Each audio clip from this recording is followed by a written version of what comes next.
Shalom,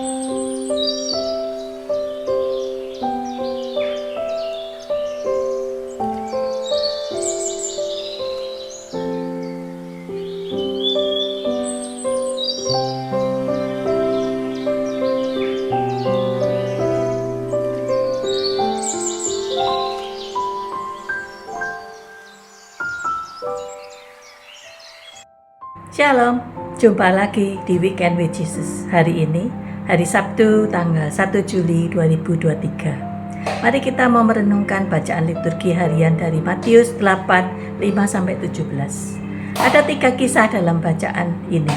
Yang pertama, Yesus menyembuhkan hamba seorang perwira. Kedua, Yesus menyembuhkan mertua Petrus yang sakit demam.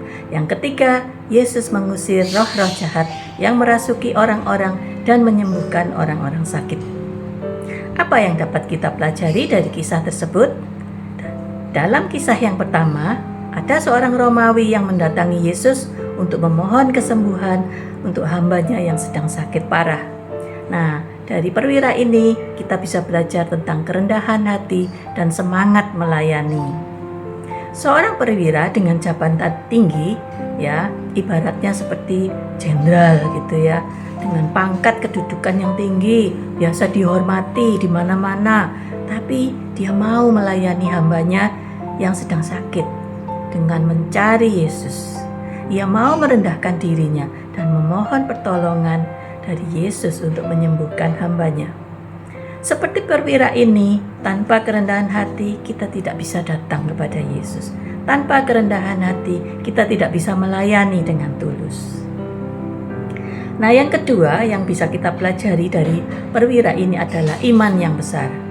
Perwira ini mohon Yesus untuk menyembuhkan hambanya, dan saat itu Yesus berkata, "Aku akan datang menyembuhkannya." Maka jawaban perwira ini sungguh mengherankan Yesus. "Tuhan, aku tidak layak menerima Tuhan di dalam rumahku. Katakan saja sepatah kata, maka hambaku itu akan sembuh. Sebab aku sendiri seorang bawahan, dan di bawahku ada pula prajurit. Jika aku berkata kepada salah seorang prajurit itu pergi, maka ia pergi. Dan kepada seorang lagi datang, maka ia datang.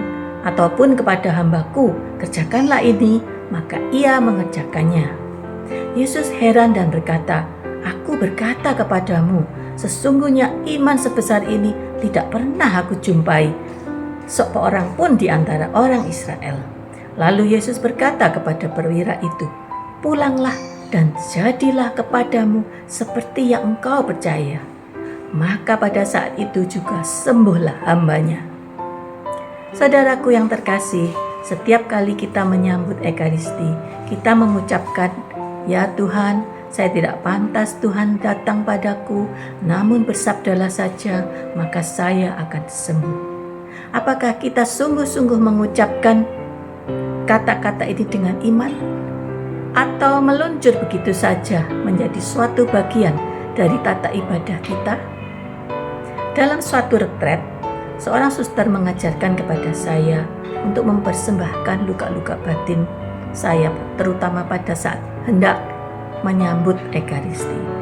Setiap kali saya ucapkan, "Ya Tuhan, saya tidak pantas Tuhan datang pada saya, tapi bersabdalah saja, maka aku akan sembuh." Saat itu saya persembahkan semua luka-luka batin saya yang membelenggu saya. Dan saya percaya bahwa saya akan disembuhkan. Waktu berjalan perlahan tapi pasti, sedikit demi sedikit saya pun mengalami kesembuhan. Dari orang yang tertutup karena takut tersakiti menjadi orang yang terbuka, berani mencintai, berani terluka, mau mengampuni. Nah, dalam kisah yang kedua dari bacaan Injil di atas, kisah Yesus menyembuhkan mertua Petrus yang sedang sakit demam. Pada zaman Yesus, penyakit demam itu adalah penyakit kritis yang bisa merenggut nyawa. Kalau kita baca dalam Lukas 4:38-39, Yesus menghardik demam itu, maka sembuhlah perempuan itu. Dan perempuan itu segera bangun dan melayani orang-orang yang di rumahnya. Dosa bisa menyebabkan kita jatuh sakit. Benarkah? Kalau saya sering marah-marah, sering menggosip, sering berpikiran negatif, sering berburuk sangka, sering mengeluarkan kata-kata yang menyakitkan. Suatu hari semua itu akan kembali kepada diri saya, entah kapan.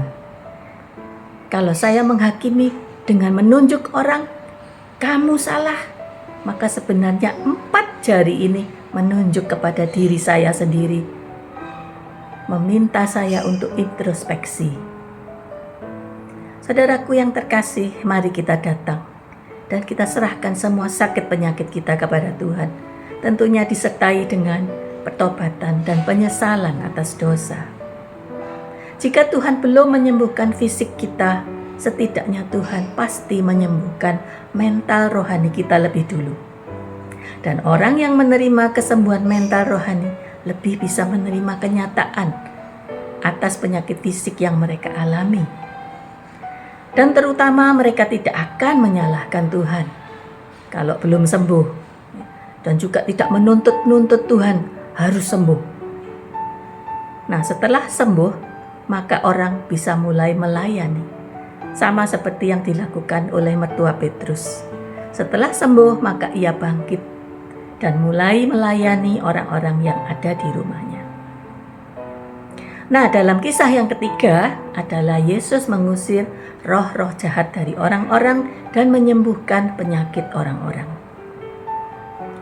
Mungkin orang-orang yang sakit di sini adalah disebabkan karena ulah setan.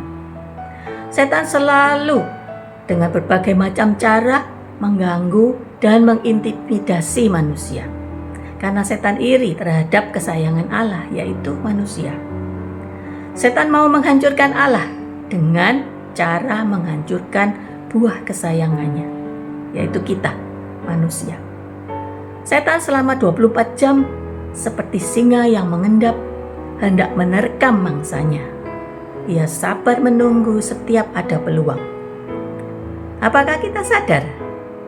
Pada saat kita disulut emosi untuk marah, untuk berkata kasar, untuk berbuat yang tidak adil, apakah kita sadar saat itu kita sudah berada di ambang, di tepi untuk diterkam oleh si iblis? Suatu hari saya melihat berita di TV. Ada sebuah mobil yang dikepung oleh banyak orang. Digebrak-gebrak, dicaci maki, diancam si pengendara mobil dan seisinya itu. Nah, rupanya telah terjadi tabrak lari.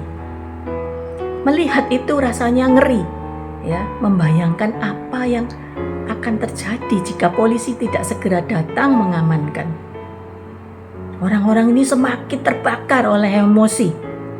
Nah, sekumpulan orang itu akan merasa kuat, menjadi brutal dan tidak takut untuk bertindak anarki kalau mereka bersama-sama.